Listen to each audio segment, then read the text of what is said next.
বাংলার মায়েরা, বোনেরা, দিদিরা তারা সকাল থেকে উপোস করেছেন এবং তাদের বাড়ির পরিবারের আত্মীয় স্বজনদের, পরিজনদের তাদের মঙ্গল কামনায়, শ্রীবৃদ্ধি কামনায়, আরো বেশি সম্পদ এবং সমৃদ্ধশালী হওয়ার কামনায় মা লক্ষ্মীর পুজো করছেন। সবার মনে মোটামুটি একটা ভালো লাগা তৈরি হয়ে আছে। কিন্তু এ রাজ্যের মুখ্যমন্ত্রী মমতা বন্দ্যোপাধ্যায়, তৃণমূল নেত্রী মমতা বন্দ্যোপাধ্যায় ভীষণ টেনশনে রয়েছেন, তিনি ভীষণ উদ্বেগের মধ্যে রয়েছেন। এটা নিয়ে আজকের এই আলোচনা। নমস্কার বন্ধুরা, আমি দীপঙ্কর মণ্ডল। নবান্ন নিমন্ত্রণে আপনাদের সবাইকে স্বাগত। রাজ্যের মুখ্যমন্ত্রী মমতা বন্দ্যোপাধ্যায় কেন টেনশনে রয়েছেন সেই আলোচনাটা আমরা করছি। তার কারণ হচ্ছে কেন্দ্রীয় সরকার এবং রাজভবন। আপনারা অনেকে মনে করেন, আমরাও অনেক সময় মনে করি যে রাজভবনের এই যে বিরাট একরের পর একর বিরাট এই লাট সাহেবের প্রাসাদ, তার ভূমিকাটা কি? খালি কি চা খাওয়া আর এই বিবৃতি দেওয়া আর এই মাঝে মাঝে টুইট করা? তা নয়। রাজভবনের বা রাজ্যপালের ভূমিকা হচ্ছে সংবিধান মোতাবেক রাজ্য এবং কেন্দ্রের মধ্যে সংযোগ সাধন করা। এই যে আজকে যে কেলেঙ্কারিটা হয়ে গেল, যে কুখ্যাত কাণ্ড হয়ে গেল, রাজ্যের একজন সাংসদ একজন বিধায়কের ওপরে প্রাণঘাতী হামলা চালালো তৃণমূলের জেহাদি বাহিনী, লুঙ্গি বাহিনী, এবং ঝরঝর করে কি অবস্থা, নাক মুখ ফেটে গেল। খগেন মুর্মু, যিনি মালদা উত্তরের সাংসদ, এবং বিধায়ক শঙ্কর ঘোষ, তিনিও আহত, দুজনেই হাসপাতালে ভর্তি আছেন। এরপরে আপনারা অনেকে মনে করছিলেন, আমরা অনেকে মনে করছিলাম যে কেন্দ্রীয় সরকার করছেটা কি? তিনবার যারা পরপর ক্ষমতায় এলো সেই বিজেপি সরকার কি করছে? তাদেরই সাংসদ, তাদেরই বিধায়ক মার খাবে, আর প্রধানমন্ত্রী নরেন্দ্র মোদী তিনি চুপ করে থাকবেন, স্বরাষ্ট্রমন্ত্রী অমিত শাহ চুপ করে থাকবেন। এবং এই যে খবরটা আপনাদের দেব, এটার জন্যই আমরা ওয়েট করছিলাম। রাজভবনে খবর পাঠিয়েছিলেন, সমস্ত বিস্তারিত রিপোর্ট দিয়েছিলেন রাজ্যের বিরোধী দলনেতা শুভেন্দু অধিকারী এবং রাজ্যপাল ডক্টর সিভি আনন্দ বোস। তিনি নিজেও উত্তরবঙ্গে দুর্গত এলাকায় পরিদর্শনে গিয়েছেন। এই যে রিপোর্ট এসেছে রাজভবনে, সেই রিপোর্টটা রাজ্যপাল পাঠিয়ে দিয়েছেন কেন্দ্রীয় সরকারকে, পিএমওতে, প্রধানমন্ত্রীর দপ্তরে সেই রিপোর্ট পাঠানো হয়। এবং যেটা প্রকাশ্যে খবর হয়েছে সেটা হচ্ছে প্রধানমন্ত্রী নরেন্দ্র মোদী যেটা টুইট করেছেন, এবং তার বাইরে কি হয়েছে সেই বিষয়টা আপনাদের জানাচ্ছি। প্রথমে টুইটটা আপনারা একটু মন দিয়ে দেখুন। প্রধানমন্ত্রী নরেন্দ্র মোদী লিখছেন যে যেভাবে আমাদের দলের সহকর্মীরা, যাদের মধ্যে একজন বর্তমান সাংসদ ও বিধায়কও রয়েছেন, পশ্চিমবঙ্গে বন্যা ও ভূমিধসে ক্ষতিগ্রস্ত মানুষের সেবা করতে গিয়ে আক্রান্ত হয়েছেন, তা অত্যন্ত নিন্দনীয়। এটা তৃণমূল কংগ্রেসের অসংবেদনশীলতা এবং রাজ্যের আইন শৃঙ্খলার করুণ রূপের স্পষ্ট প্রতিফলন। এরপরে আরো বেশ কয়েক লাইন আছে, কিন্তু এই লাইনটাকে আপনারা একটুখানি আরেকবার শুনুন। রাজ্যের আইন শৃঙ্খলার করুণ রূপের স্পষ্ট প্রতিফলন। বাকিটা আপনারা পড়ে নেবেন প্রধানমন্ত্রী কি লিখেছেন তার সোশ্যাল মিডিয়ায়।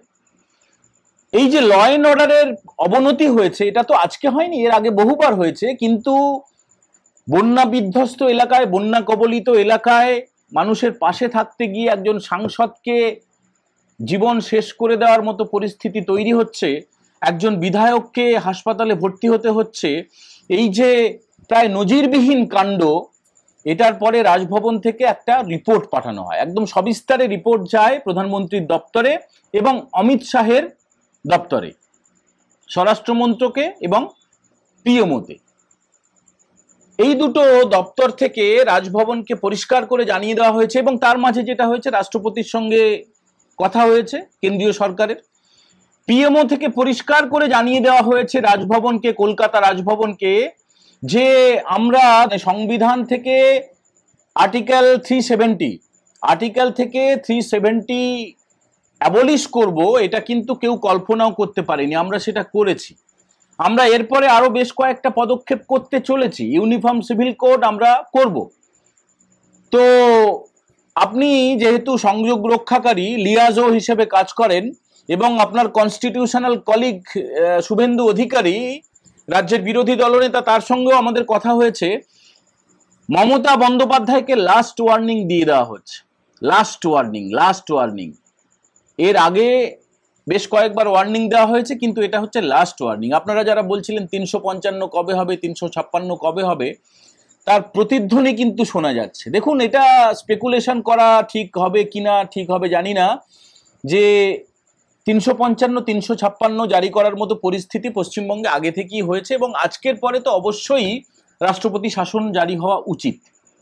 কিন্তু বিষয়টা হচ্ছে মমতা বন্দ্যোপাধ্যায় শহীদের তকমা পেয়ে যাবেন। তিনি তখন প্রচার করতে শুরু করবেন যে নির্বাচিত সরকারকে ফেলে দেওয়া হলো, এবং যাই বলুন তাই বলুন, আপনাদের একটা ঘটনা বললে আপনারা বুঝতে পারবেন 2021 সালে মমতা বন্দ্যোপাধ্যায় যে নাটকটা করেছিলেন, পা তুলে পায়ে ব্যান্ডেজ পরা, যেই রেজাল্টটা আউট হয়ে গেল, যেই ফল প্রকাশ হয়ে গেল, তারপরে তার পা ঠিক হয়ে গেল। নন্দীগ্রামের একটা জায়গায় তিনি প্রচার করতে গেছিলেন এবং তার গাড়ির যে দরজা সেটা খোলা ছিল, একটা লোহার খাম্বা ছিল, সেই খাম্বায় তার লোহার খাম্বায় লেগে মমতা ব্যানার্জির গাড়ির দরজাটা কিছুটা এগিয়ে আসে এবং তিনি পায়ে সামান্য একটু চোট পান।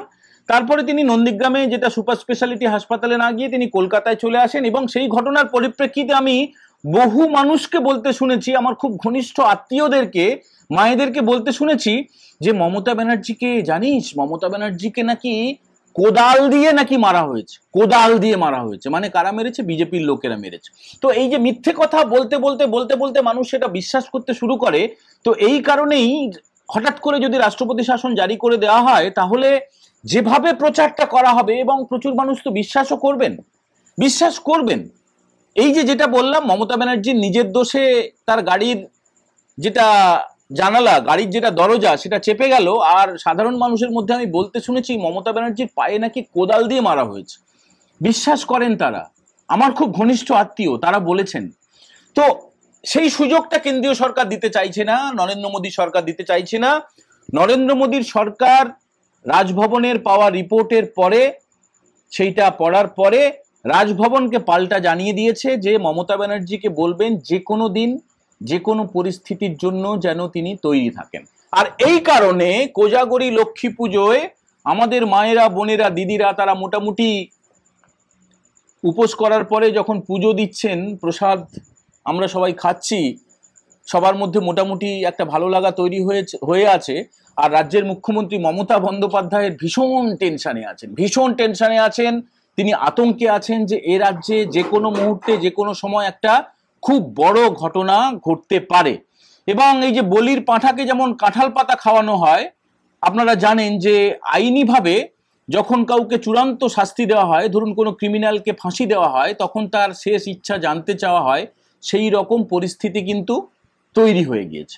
এবং এই খবরটা দেওয়ার জন্য আমরা অপেক্ষা করছিলাম। এই খবরটা অত্যন্ত গুরুত্বপূর্ণ খবর, এবং এই মারাত্মক টেনশনে থাকার পাশাপাশি মমতা ব্যানার্জি কি করেছেন একটুখানি আপনাদেরকে বলে দিই। মমতা ব্যানার্জি যখন তিনি বিরোধী নেত্রী ছিলেন রাজ্যের, যখন তিনি রেলমন্ত্রী ছিলেন, এবং তিনি যখন মুখ্যমন্ত্রী এখন আছেন, সবসময় না তার সঙ্গে একটা ঝোলা ব্যাগ থাকে, ঝোলা ব্যাগ। তিনি আগে নিজে কাঁধে করে তিনি পার্লামেন্টে যেতেন, কিন্তু এখন তিনি, তার বিরাট হাবভাব হয়ে গেছে, তিনি আর বন্যা, তার সঙ্গে দুজন সিকিউরিটি, সিএম সিকিউরিটি অনেক বড়, কিন্তু মূলত আরপিএফ থেকে আসা এই যে স্বরূপ এবং দ্বিবেদী নামে দুজন সিকিউরিটি দেখবেন থাকে।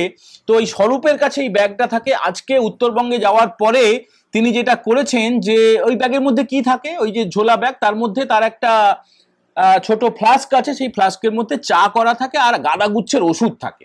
এবং গল্পের ছলে আপনাদেরকে ছোট্ট করে বলে দিই যে তাদের যারা, মানে মমতা ব্যানার্জির যারা কাছাকাছি থাকেন আর কি, সাংবাদিক হতে পারেন, চোর পোটার হতে পারেন, কিছু রাজনৈতিক ব্যক্তিত্ব থাকতে পারেন, কেউ যদি কোনো কারণে একবার ভুল করে বলে ফেলেন যে মাথা ব্যথা হচ্ছে বা পেট ব্যথা হচ্ছে, সঙ্গে সঙ্গে তিনি গাঁদাগুচ্ছের ওষুধ নিয়ে এই খা, তিনি সেটা বলে দেন। তো সেই ব্যাগের মধ্যে ওষুধ থাকে। এটা সবাই যারা ঘনিষ্ঠ মমতা ব্যানার্জি, যারা চেনেন তাকে, দীর্ঘদিন ধরে আমরা সাংবাদিকতা করছি, ফলে আমরা জানি। তো তিনি সেই ব্যাগ থেকে গুচ্ছ গুচ্ছ ওষুধ খাচ্ছেন, গুচ্ছ গুচ্ছ ওষুধ। তার নিজস্ব কিছু ওষুধ আছে, তার বাইরে তিনি এমন টেনশনে রয়েছেন, তিনি কিন্তু গুচ্ছ গুচ্ছ ওষুধ খাচ্ছেন। এবং এই মমতা ব্যানার্জি কিন্তু নিজেকে চিত্রকর, কবি, সাহিত্যিক, সঙ্গীতকার এগুলো বলতে পছন্দ করেন, এবং তাকে যদি কেউ বলেন সেটা তিনি ভীষণভাবে খেয়ে যান, মানে এগুলো পুরোপুরি ঢপের কথা। এবং তিনি নিজেকে চিকিৎসকও মনে করেন, কেউ যদি তার থেকে ওষুধ নেয় তাহলে তিনি বিরাট খুশি হন। আমি নিজে, আমি দীপঙ্কর মণ্ডল, আমি নিজে বেশ কয়েকবার একে কিন্তু ঢপ দিয়েছি। মানে ধরুন খবর বার করতে হবে তো, কথা বলতে হবে তো, তো জাগো বাংলা বলে একটা তৃণমূলের কাগজ এখনো পর্যন্ত আছে, সেখানে দেখবেন মমতা ব্যানার্জির ওই ইডিং বিডিং তিডিং, আসছে কোথায় ফড়িং, মানে এই ধরনের আলতু ফালতু কবিতা, অত্যন্ত বিচ্ছিরি কুৎসিত সমস্ত লেখা ছাপা হয়। তো সেটা পড়ে আমি একবার মমতা ব্যানার্জিকে বলেছিলাম যে আপনার লেখাটা পড়লাম, ভালোই হয়েছে, তো ব্যাস হয়ে গেল। মানে আমি একটা উদাহরণ দিলাম আর কি। তো এই ধরনের তাকে যদি গুলগাপ্পা দেওয়া হয়, তাতে করে তিনি ভীষণভাবে খুশি হন এবং তার মেজাজটা আরো ভালো হয়ে যায়। তো সেই মমতা ব্যানার্জি একদম খুব ঘনিষ্ঠ সূত্র থেকে আমরা খবর পেয়ে জানাচ্ছি, মমতা ব্যানার্জি গাদাগুচ্ছের ওষুধ খেয়েছেন, ভুল খেয়েছেন না ঠিক খেয়েছেন, তিনি ভীষণভাবে টেনশনে রয়েছেন।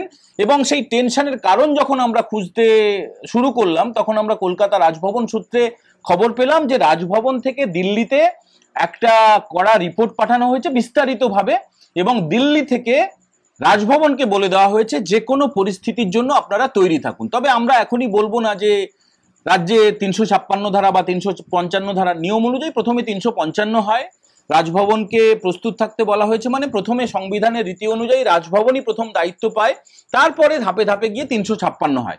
তো সেটা যে হবেই এমন কোনো কথা হলপ করে এখনই বলা যাচ্ছে না, কিন্তু মমতা ব্যানার্জির উদ্দেশ্যে লাস্ট ওয়ার্নিং দিয়ে দেওয়া হয়েছে কলকাতা রাজভবনকে। যে রিপোর্টটা পাঠানো হয়েছে যে ল অ্যান্ড অর্ডার, আইন শৃঙ্খলা তো রাজ্যের দায়িত্বে, সেটা যদি রাজ্য সরকার না পালন করতে পারে তাহলে সেটা কেন্দ্রই সেটাকে অধিগ্রহণ করবে এবং সেটা রাষ্ট্রপতি শাসন জারি হয়ে যাবে। এবং আমরা খুব অবাক হব না যে এ রাজ্যে যদি রাষ্ট্রপতি শাসন জারি হয়ে যায়। তো বন্ধুরা, আমাদের এই এপিসোড কেমন লাগলো? একদম খুব জেনুইন ভাবে আমরা খবর নিয়ে এপিসোডটা তৈরি করলাম। যারা এখনো পর্যন্ত নবান্ন নিমন্ত্রণ চ্যানেলটা সাবস্ক্রাইব করেননি, দয়া করে সাবস্ক্রাইব করবেন। আর একটা তথ্য, সেটা হচ্ছে আপনাদের আশীর্বাদে আমরা 70,000 স্পর্শ করেছি। তবে 70,000-এ তো থামার কোনো ব্যাপার নেই। যখন 70 লক্ষ হবে তখন হয়তো আমরা আপনাদেরকে বলবো যে সাবস্ক্রাইবার করুন করুন করুন করুন, এই কথা হয়তো কমিয়ে দেবো। কিন্তু তার আগে পর্যন্ত আমরা বলে যাব যে আমাদের পাশে আপনারা থাকুন, আপনাদের আশীর্বাদ আমাদের চলার পথের একমাত্র পাথেয়। সবাই ভালো থাকবেন। লক্ষ্মী পুজোর শুভেচ্ছা আরো একবার আপনাদেরকে জানিয়ে আজকের এপিসোড আমরা এখানেই শেষ করছি। জয় হিন্দ, বন্দে মাতরম।